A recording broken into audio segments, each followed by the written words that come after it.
Alright, this is going to be a quick one, because I hate myself, and want to see just how much my cynicism reflects reality. You could say I'm, a fan of Resident Evil games. Oh, what are you doing here? Oh god, I swear, I'm not cheating on you with Resident Evil. It's just, you've been so cold and distant lately. Anyway, the first game I ever rented was Resident Evil Director's Cut for PS1, and I've played and beaten pretty much every Resident Evil game that's come out since then in America. Except the Game Boy game. We don't talk about that one. So of course I've been following all the Resident Evil Village announcements. And yes, I know that all anyone can talk about is Massive Monster Mommy, but there's been surprisingly little discussion about what the game is actually going to be.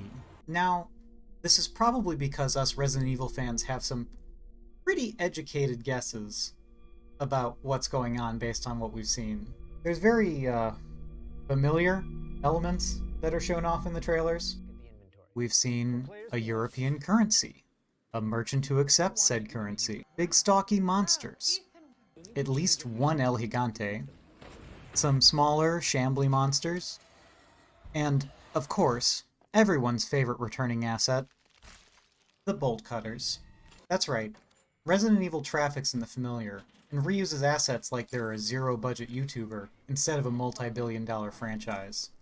I'd like to look a little bit more in depth at the ways Resident Evil has grown to resemble its own monsters, brought back to life again and again in more grotesque and fascinatingly bizarre ways, less recognizably human each time. But that's a video project for another day. So, in the meantime, I'll rattle off a few of my predictions about the next game, to preserve them for posterity. Fair warning, these predictions are really only going to make sense if you've played at least Resident Evils 4, 7, Remake 2, Remake 3, and watched at least one of those RE8 trailers people are making horny edits of. So, of course, spoilers for all the Resident Evil games ahead. I'm going to go in order of my predictions from most to least obvious, because of, dramatic tension? Prediction 1. Resident Evil 4's Jewel Collection mechanics are back, baby! This one's cheating a little, as you can see why I'm guessing this based on a single screen shown in the trailer. I mean, they've already admitted they're cribbing RE4 by even having a merchant, so this one's no stretch of the imagination. Prediction 2.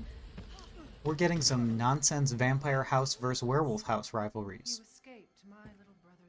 So far, we know that Castle Dimitrescu is full of sexy vampires, is one of 4 noble houses in the village, and that the village is riddled with werewolf-type things.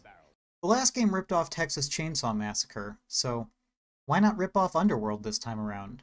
In addition to Francis Ford Coppola's Bram Stoker's Dracula. This one's another no-brainer. And if you're wondering why there's werewolves at all, well, stop thinking about it harder than the Resident Evil writers do. They're new bioweapons, same as the old bioweapons. We'll probably get a file or two explaining how they found a unique strain of the T-virus that descended from wolves or something? I don't know. Prediction 3. Lady Dimitrescu is going to stalk around like Mr. X and Nemesis for at least some of the game, and will probably make you shit your pants.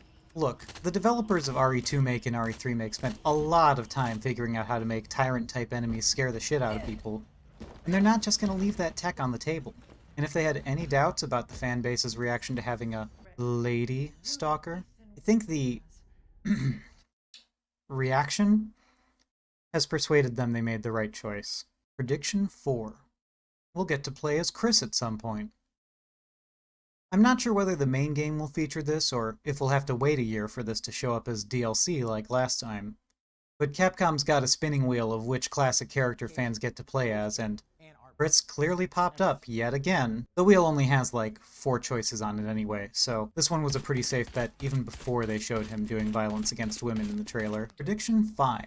Most vampire powers, like teleportation, are going to turn out to be hallucinations. The developers don't just reuse assets, but also dramatic plot points. In RE7 it turned out that Ethan's run-ins with a mysterious little ghost girl straight out of Ringu were almost entirely hallucinations caused by his infection.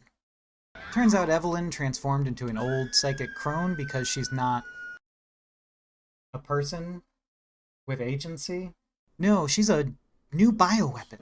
Unsurprisingly, the trailers for Village have shown off old crones and mysterious superpowered ladies. Also, the developers seemed intent on emphasizing the importance of this familiar item. From Resident Evil 7, you know, the item made from bioweapons, just like Evelyn. How mysterious. Prediction 6. Ethan's and Mia's daughter is either a hallucination or a bioweapon similar to Evelyn in RE7.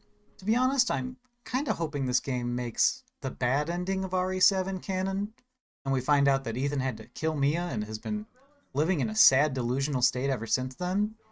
That would make it the perfect candidate for a Silent Hill crossover event. But it's much more likely Ethan and Mia got together, had an evil baby, probably caused by the infection from the last game, and evil conspiracies swept in to isolate and manipulate Ethan and pull off some Metal Gear Solid type bullshit. If there's no grand conspiracy that relies on dozens of people to act completely irrationally or pull off impossible feats of strength, then people just aren't interested. I could probably take a few wilder shots in the dark, but poring over all this Resident Evil 8 footage has just gotten me eager to work on a more in-depth Resident Evil video, so I'll leave it there for now. Thanks for watching. Make sure to let me know how full of shite I am down in the comments, especially once the game comes out and you have all sorts of new ammunition to fill in that block of text about how, in hindsight, everything I've said is the dumbest thing you've ever heard. Don't forget to hit that like and subscribe button and, you know, do the YouTube things. You know how YouTube works. Come on. Don't lie to me. I know you know how YouTube works. This isn't your first YouTube video.